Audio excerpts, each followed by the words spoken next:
Hello and welcome to Ruggles Roundup. It's the portion of our Elevated Mission podcast where we talk about all things sports. We're super excited to bring this episode to you.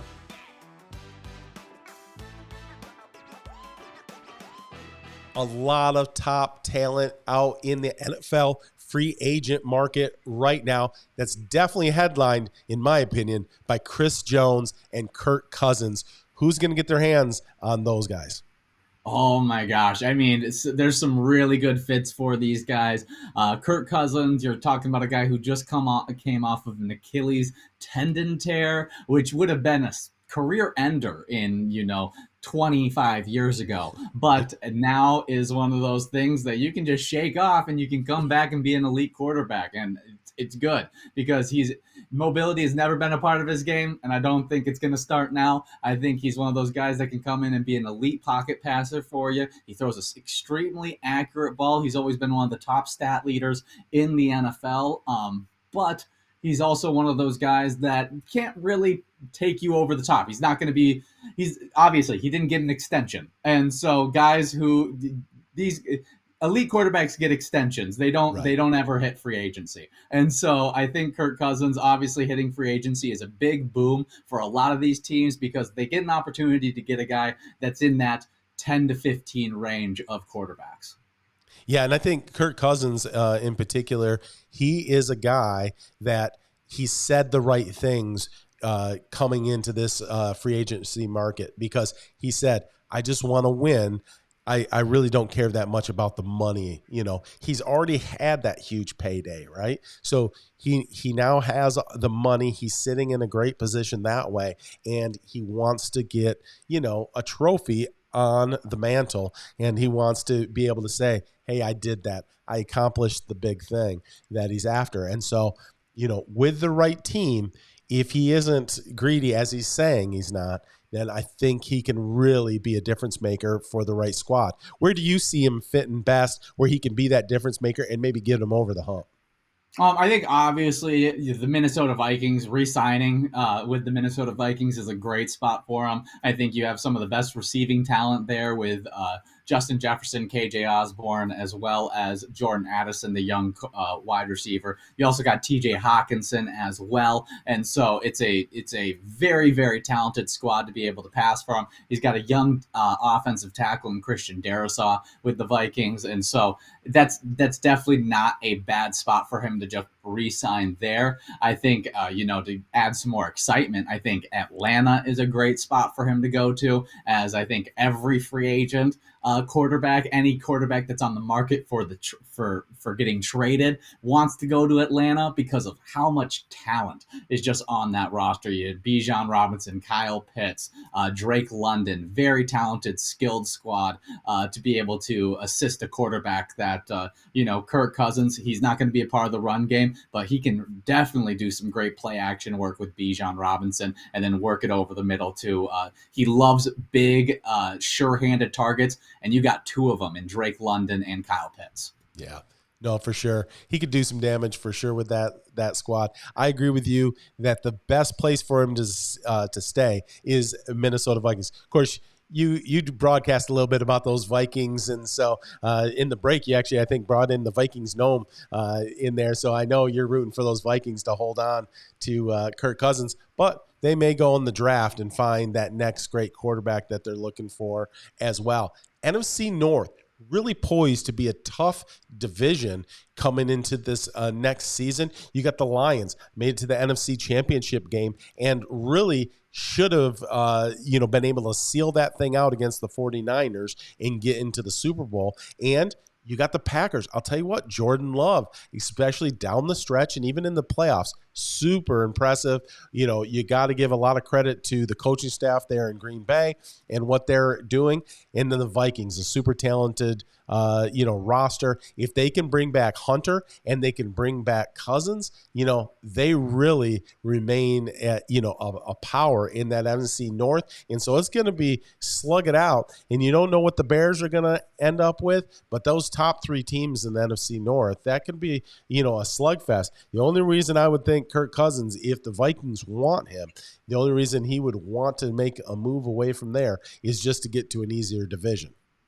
Yeah, and I hear the Vikings don't want to give him guaranteed money. So that's something that I know Kirk Cousins has highly valued throughout his career. He likes having guaranteed money, and he's proven that that guarantee works out in the people who signs him favor because he plays every single game. He puts up amazing stats. If you had put stipulations on his contract, he would have hit every single stipulation that you wanted him to hit, whether it was yards, touchdowns, touchdown to interception ratio. He is one of the best at that. So he has Yeah. been a really good quarterback. But I hear the Vikings front office does not want to give him guaranteed money, and so he may be looking for somewhere else. I think other places that might be interested in him. I think Tampa Bay would be an interesting spot. They have a great offensive line, which I think Kirk Cousins will highly value is guys who can get out there and block for him. And then you still got some good receiving talent out there as well. I don't know. There's also some teams that may just come out of the woodworks and surprise you by signing him just because they're not sure on what they got in their under center. Yeah, I like Kirk Cousins in a warm weather place or in a dome. I think he fits really well in those kind of situations. He can keep that high percentage, completions, and he can just manage the team in an almost elite way. Some people think of that game manager as a kind of a lesser quarterback, but being able to manage that offensive team in kind of an elite way, like you get into close to the 70% completion percentages, and you're just efficient and you're going to exactly where the offensive coordinator wants you to go with the football on a regular basis, then that's really a valuable asset. And Kirk Cousins can get that done. He would do a nice job down at Tampa Bay. We'll see what happens with Baker Mayfield. He had a nice season with Tampa, but that's not a sure thing that he's going to be back in a Bucs uniform. But yeah, so you got a situation with Kirk Cousins that I think there's a lot of teams, if they can bring him in at the right price, would love to see Kirk Cousins in their uniform and taking that snap from their center. Yeah. Now let's move on to the defensive side as Yeah. we got a few top tier defensive players hitting the market. Everybody wants to use their franchise tags, their extensions, and spending their money on the offense. We're seeing some of these defensive players getting set free to be able to have some big impact opportunities on these teams, and nobody makes a bigger impact than the interior rusher Chris Jones from the Kansas City Chiefs. Yeah, he's what makes that Chiefs defense hum. He gets the pressure on the quarterbacks. We were talking a couple of podcasts ago about pressure rates and how important that is for winning football. Well, Chris Jones got that done for the Chiefs this last year, and makes the DBs. They have some nice DBs there with in Kansas City as well, but he makes their job a lot easier because of those pressures that he's able to get from, a place that is sometimes, it can be in the middle. It can be a little bit more to the edge. He can do things that not every D lineman can get done, in the way he does it. And so I just think he's a unique talent that is definitely going to be valued. I really see him probably not ending up back in Kansas City this next year, as it's been a tumultuous relationship already. He's been able to get a couple of Super Bowl titles, and he may move on and see what kind of money he can get out there on the free agency market. But he's not the only top-tier D lineman that's in this free agency market. There's a lot of good ones out there. Oh yeah, I mean, including Josh Allen for the Jacksonville Jaguars, the great outside linebacker, had a career best 17 and a half sacks, and did it. I mean, as the contract was expiring, he is a very very talented edge rusher. He showed out for the Jacksonville last year. He hadn't really had that elite year before that, and I always worry about DNs that have those big contract years and then they just they didn't have it beforehand. They were just really good players, and then it's a lot of times they feel like they never have it after. And so he may be getting some big bucks for not a lot of production. We'll see. Yeah. You never know with these guys, but I know a guy that you've watched a lot up there in Minnesota is Danielle. Is that how he pronounces it? Daniil. Daniil, Yeah. yeah, Hunter. So, yeah, no disrespect. Guy's got some guns on him. I don't want to disrespect him at all. Yeah, Well, dude's but built like a superhero. yeah, I know, I know it. Yeah, just if he gets done with the NFL, he can just jump right into there. There's somewhere in the Marvel universe that he fits in There's as a enough of those superhero. movies that he definitely can. But 16 No, and a half sacks last year, very impressive. And a very depleted defense that was full of rookies and second year players. He was the shining star of that Minnesota defense. And I mean, he was a shining star alongside undrafted free agent Ivan Pace Jr. I mean, those were like the two best guys who got after the quarterback this last year for that Vikings defense. I think Daniil Hunter's one of those guys that you can count on him when he is a healthy. He plays all the games. He's going to get you into that 15 sack range, and that's how talented he is. He doesn't seem to be slowing down at all, and I think some team would be really lucky to pick up him as a piece on that defense. no, definitely been a difference maker for the Vikings whenever he's been healthy. Yeah, I think he's going to be a tough re-sign as well for the Vikings. I think the Vikings are going to have a tough time re-signing a few of these players. What do you see as his best fit defensively? Maybe not contract-wise, because I haven't looked into all the numbers of those teams. But where do you see him really fitting in as a pass rusher?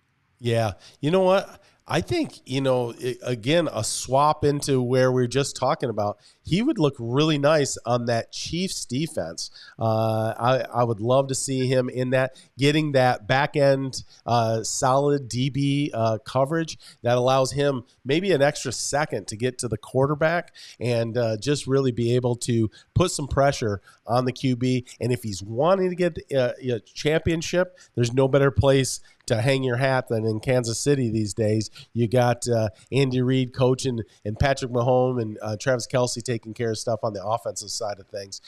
So that's a good fit for any D lineman if money isn't your biggest motivating factor, because I don't think they're going to be able to just open up the big bag for him to get things done. I wouldn't mind to see him in Las Vegas. You know what? You get him on the other side of Max Crosby. See him do some things out there in Vegas. But just think that there would be a dynamic duo, though, the two of them. Oh, completely agree. I think he could also help out any of those teams that are looking to up that pressure rate. If you're looking at the Bills, I think that team could always use a little influx into getting a guy who can get after the quarterback and take them that next level defensively. I think you could also look at the Baltimore Ravens. Maybe they are looking for a outside linebacker, D end. There's a few options for those top tier teams that weren't quite able to make it to the big game to sign him. Yeah, absolutely. He's going to be a valuable asset no matter where he ends up sitting. Just because we talked about this a couple of podcasts ago, pressure rates, right? He's a guy that can get your pressure rate up, and we know that gets you in general into the playoffs. And so he's the kind of guy that you want on your defense. So, we talked about Josh Allen. We talked about Chris Jones. We talked about Daniil Hunter. And who are some of those other guys on the defensive side that you think really can be big impacts for teams here if they can pick them up in free agents? Justin, I'm gonna say this so bad. Matabuke, Yeah. a Baltimore Ravens D tackle. He had a breakout season this past year in 2023. He showed off really good inside ability, being able to stop the run and pass. He's only 20. He only turned 26 in November, Wow. and so he is just hitting his prime. Usually, these D tackles, they take a little bit to develop. They're not great right off the bat unless you're a freak like the Ndamukong Suh or Jalen Carter. You don't get those guys developing super quickly, and usually it's around that 24, 25, 26 where you see them come into their own, and Justin Matabuke definitely did so.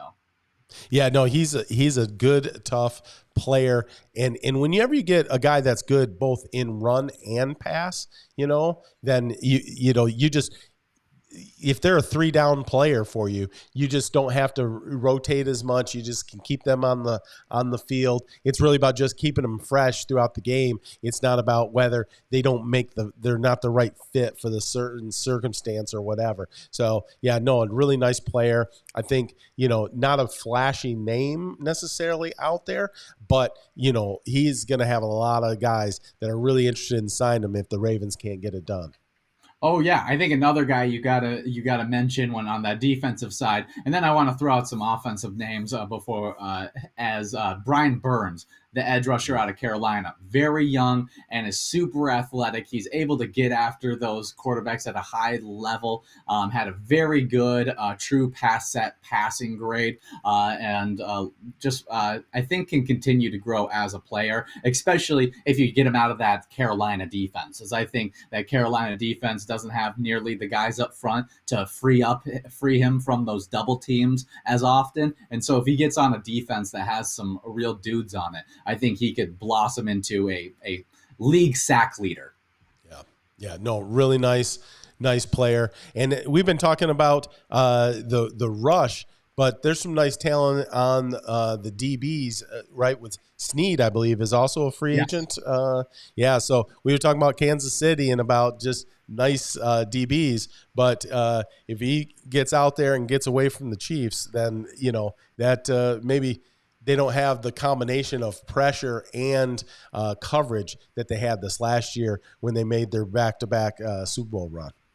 Oh yeah, no, I like Snead a lot. He could get a little aggressive, get some penalties on him, hold some guys, but that's just part of his aggressive play of DB. And I think he could be a very, very good pickup for whoever picks him. Same with Antoine Winfield Jr., a guy that's a do-it-all defensive back. He gets into the run game, he gets into the pass game. He really can do it all from that safety position. And so I think those two guys on the back end really looking forward to see where they end up in free agency. I think Yeah, off. okay. Oh, you go ahead. I was just say Winfield Jr. that he, was probably the best safety in football this last year, and to have him out there in the free agency market, maybe the safety position isn't, the big position, people think about but man, if you got a guy like him out there in running around in your backfield, then you're doing some nice things. Oh yeah, I mean, who's the guy that Peyton Manning and Tom Brady complain about more than anybody else that they had to play against? Ed Reed. Ed It's a Reed, yeah, safety. And so right. that's the guys that when you get that safety position right, you want to keep that safety position because they can be really dynamic players in the run, pass, and be kind of just everywhere on that football field. Absolutely. Guys who are going to affect those guys, though, are those wide receivers. And I think there's some really talented wide receivers in this free agent market, highlighted by T. Higgins, Oh yeah. the Cincinnati Bengals wide receiver. We saw him play, I mean, really good as a number two option, but even blossom into a bigger star when Jamar Chase was out of the game, and he truly became the number one target, and he took it on his shoulders and really ran with it. Yeah, no, he's a guy that, if in my opinion, the Bengals cannot let him get out of the building. They need to re-sign T. Higgins and keep him a Bengal for the future. I think if he gets out there, he gets away from the Bengals. I mean, I don't know of a team that doesn't want T. Higgins on their roster. There's really no reason that you wouldn't want T. Higgins on your team. I don't care how many weapons you got. We had a few teams this year that I think a few teams hit that quadruple, 1,000 yarders on their offenses. I know the 49ers did. I'm not sure if maybe the Lions might have hit that. I'm not sure. Anyways, there was a few of them that had quad. You got the running backs, you got maybe a tight end, then you got the wide receivers all hitting 1,000 yards. T. Higgins, a guy that can be one of those for your team, and we know what that does for your team. So even if you already have a solidified number one, maybe you got a solidified 1 and 2, I still want T. Higgins on my team, and I'm going to try to do whatever it takes to get him in. Oh, if I was the Jaguars, I would be offering him whatever he wants to remake that T Law Clemson duo of them two. As that was probably the best we saw Trevor Lawrence in college was when he had T Higgins as his wide receiver Yeah, one. And I think that that duo would be dynamic if they met up in Jacksonville. I think another guy absolutely. that's a dynamic, kind of very similar player when you're talking about big body, big catch radius. Michael Pittman Jr. as well Oh as yeah. Mike Evans. I think those two guys are both super talented. Maybe don't have that get up and go speed, but they catch everything within their vicinity, and they're just that big body that you love to have on the outside. They are quarterbacks' best friends, right? That they can just, it doesn't matter if they're open, you can still throw it to them and they can still come down with the football. And so, yeah, like you said, maybe don't have that huge over the top speed, but you know what? For the most part, you don't always need that. You just need guys to be able to create space for themselves, catch footballs, and be a nice big target for that quarterback to hit, especially when he's under duress, right? Yeah, no, I love that. I love both those guys. They're just super uber talented, but Pittman Jr., yeah, again, just a guy that you just wouldn't even question about being on your team. And Mike Evans, I mean, enough said. Everybody knows the name Mike Evans. Yeah, I mean those guys get after it, and like you said, they make the quarterback right because no matter where you throw it a little behind, you throw it two stories too high, they go up and get it, and they make you look good as a QB. And so whichever teams get those safety valves are going to be really loving their GM.